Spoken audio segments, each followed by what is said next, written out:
Ah, the Christmas season in America, a time when we gather together to exchange gifts.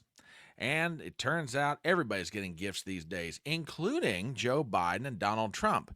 But there's a difference between the two of them. Whereas Donald Trump seems to like the gifts he's getting these days, you can't say the same for Joe Biden, as he's very frustrated with what he's receiving and he would love to send it back. What exactly am I talking about? Hang on, folks, we're going to get into all this in just 1 second.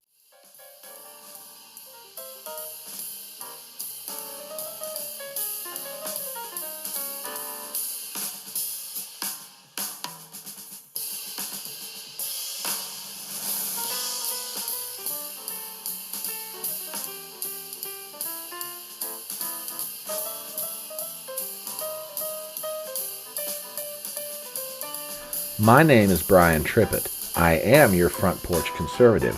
Step on up to my electronic front porch and let's talk.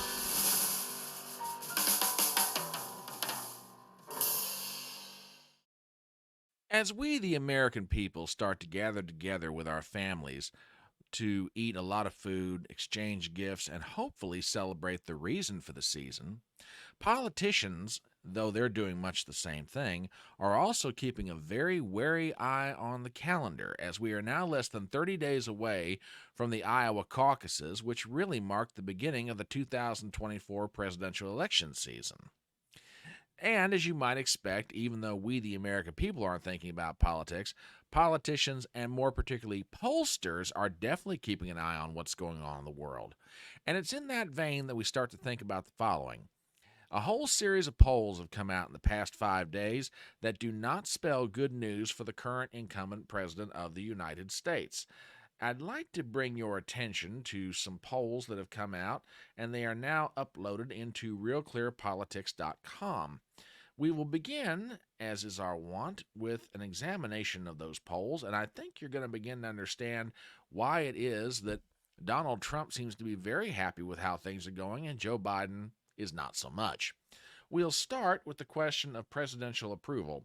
I take you to the average of polls, and we can see that on the basis of what Real Clear Politics has right now, there's an average for Joe Biden of 40.8%, but a disapproval of 56, which is a spread of about 15. Now, the polls that make up the average are from a whole variety of people: Rasmussen, Harvard Harris, Fox, Economist YouGov, CBS, Marist, Emerson, Ipsos, Monmouth, Wall Street Journal. And the numbers vary. Some of them go as low as middle 30s, some of them go as high as, well, call it 42, 43%. But by the time you average it all out, you're looking at a president that's underwater by 15%. Now, if that weren't bad enough, there's direct polling on the question of head to head against former President Donald Trump. This is not making Biden any happier. If you go to a straight up matchup between Trump and Biden, on average, Trump's got a lead of 3.5%. The most recent polls that have come out come from Fox News and Harvard Harris. Neither one are particularly Trump friendly, you would say, particularly Fox. They've never been notoriously good as far as, let's just say, friendly toward Trump in their numbers, if you can want to use that term. But they show Trump with a 4-point lead head to head against Biden. Harvard Harris is exactly the same thing. Now, we all know that there's more than two candidates in this race. There's going to be a bunch of different people: Robert Kennedy Jr., Jill Stein for the Green Party, and Cornel West in an independent bid. How is Biden faring against everybody all told? Well, it kind of gets worse than it was head to head against Trump. The average starts spreading out even more. Harvard Harris has it with a Trump with an 8-point lead, Fox again with a 4. But again, taking the average of polls, you're looking at a difference of about 5.2%. Now, all of that wouldn't be bad enough, but you've got to consider a couple of things. What is driving Joe Biden's numbers down, and what is making Trump look good by comparison? Well, there are two issues above all else, according to polling, that are the top concerns of voters in this election. I take you to the insides of that Harvard Harris poll, and we will start on probably the biggest question that Harvard Harris found. Of all the issues that voters are most concerned about, immigration tops the list. How is Biden doing compared to Trump? Not so much. According to their polling, if you take a look at it straight up, then he's got a problem of, excuse me, wrong page. I apologize. Here we are. Head to head, Biden's down 14 points to Trump. That's not good, especially when you see images like we're seeing on the southern border day after day, where thousands of people are crossing our southern border and coming into the United States. This is not the optics that Joe Biden needs, and the numbers are reflecting that. Now, if the question is the economy, then that sort of gets to another issue. The economy, according to Fox News' polling, is at 35%. All other issues are secondary. So the two big issues driving what's going on with Biden's numbers are immigration and the economy. And under economy, you could add the word inflation. So, what's the mood of everybody involved? Well, Trump, for all intents and purposes, is pretty happy about it all. Biden's reaching the point he's getting extraordinarily frustrated. I take you to an article written in the Washington Post, and I think you're going to begin to understand what I'm talking about. Article written by Tyler Pager, headline, Biden said to be increasingly frustrated by dismal poll numbers. In one recent meeting, he said poll numbers were unacceptably low, and he wanted to know what his team and his campaign were doing about it. I've got a comment about that here in just 1 second, but I'll come back to it. From Pager's article, we read the following. The night before President Biden departed Washington to celebrate Thanksgiving on Nantucket, Massachusetts, he gathered with his closest aides for a meeting in the White House residence. After pardoning a pair of turkeys, an annual White House tradition, Biden delivered some stern words for the small group assembled. His poll numbers were unacceptably low, and he wanted to know what his team and his campaign were doing about it. He complained that his economic message had done little to move the ball, even as the economy was growing and unemployment was falling, according to people familiar with his comments who spoke on the condition of anonymity to discuss a private conversation. For months, the President and First Lady Jill Biden have told aides and friends they are frustrated by the President's low approval rating and the polls that show him trailing former President Donald Trump, the front-runner for the Republican nomination, and in recent weeks, they have grown upset that they are not making more progress. Quote, we do not discuss the President's private conversations one way or the other, Andrew Bates, a White House spokesman, said in a statement. The President and the First Lady meet regularly with their senior team for updates and to review plans. Since that November meeting, which has not been previously reported, most polls continue to show Biden trailing Trump nationally and, more importantly, in key battleground states.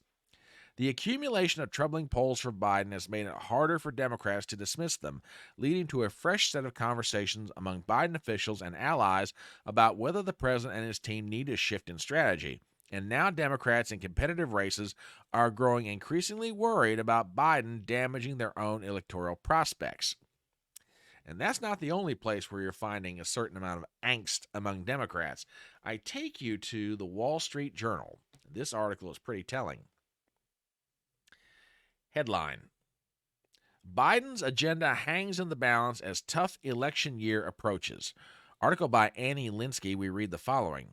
President Biden heads into the end of the year with deepening Democrat worries about his reelection as his efforts to aid allies in two wars hangs in the balance on Capitol Hill and an impeachment inquiry into him and his family moves forward. At the same time, some rays of hope are peeking through for the incumbent as a tough 2024 contest looms, with the Dow Jones Industrial Average reaching a record high, and perhaps more important from an electoral perspective, consumer confidence rebounding this month faster than expected. Still, a round of dismal polls is increasing jitters among Democrats, including some in the West Wing who are worried that voters' negative views on the president are going unchallenged. Those Democrats are going impatient for a full-fledged campaign to start. Those with concerns include former President Barack Obama, who says, quote, he knows this is going to be a close race and feels that Democrats could very well lose the 2024 election. According to a person familiar with his thinking, Obama worries that, quote, the alternative is pretty dangerous for democracy, the person said. The fate of the president's priorities could be decided in the coming days. A legislative deal combining foreign aid and immigration changes is the subject of intense bipartisan negotiations in the Senate through this weekend. The package being discussed would provide billions of dollars for aid to Ukraine, Israel, and Taiwan while tightening the U.S. asylum system and making it easier to deport migrants who are in the country illegally. Okay, let's get into some of this.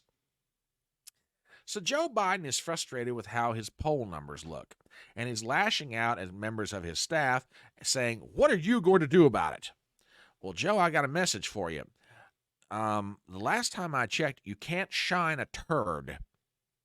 You can sit there and wag your finger at your staff all you want to. You can blame them for messaging problems or not getting the good news of your agenda out, such good news as it is. But the reality of the situation is the American people are reflecting upon what your policies are doing to them. Since you've come into office, inflation has gone up. Now, you can make a fair argument that some of that's not your fault. To be perfectly frank, President Trump signed some things into law to deal with COVID, which did contribute to the current inflationary situation. I grant you that. But on the other hand, people kept telling you at the beginning of your administration, quit spending money, stop handing it out like it's candy. You didn't listen, you kept right on doing it. So you are just as much at fault for the current situation in inflation as is your predecessor. And it just so happens you're on the job, and your job is coming up for a review as to whether or not it should be renewed. So, like it or not, you're stuck with that part of it. You've also enacted policies that are allowing thousands upon thousands to cross the southern border, almost unchecked, and now, because they're in the country, there's the potential for crime to go up if it's not going up already. Wages are going to be lowered because of an influx of low-skilled workers who are going to be taking jobs and money away from American citizens. And the last time I checked, the American people are not necessarily all that fond of that idea. So you factor in the economy, you factor in immigration or control of the southern border, and it's no wonder that the American people are none too happy with you, and they're considering putting your predecessor back in office, who in their mind had a much better handle on those issues than you do currently right now. So get mad at your staff all you want to. The reality is you find yourself in a situation of your own making. Now, that said, some other comments. It is still a long way to the November 5th, 2024 election. Any number of things could happen. The economy could seriously rebound. Inflation could drop. The situations in Israel could alleviate themselves, and maybe situations in Ukraine improve, such that it makes spending the money that you've spent in Ukraine justifiable. But absent that, the trend line is in place. Now, do I think that, we've got a trend line going here where Donald Trump's going to blow out Joe Biden by 10 points or more? No. Could I conceivably see a situation where Trump not only wins the Electoral College, he can win the popular vote? Absolutely.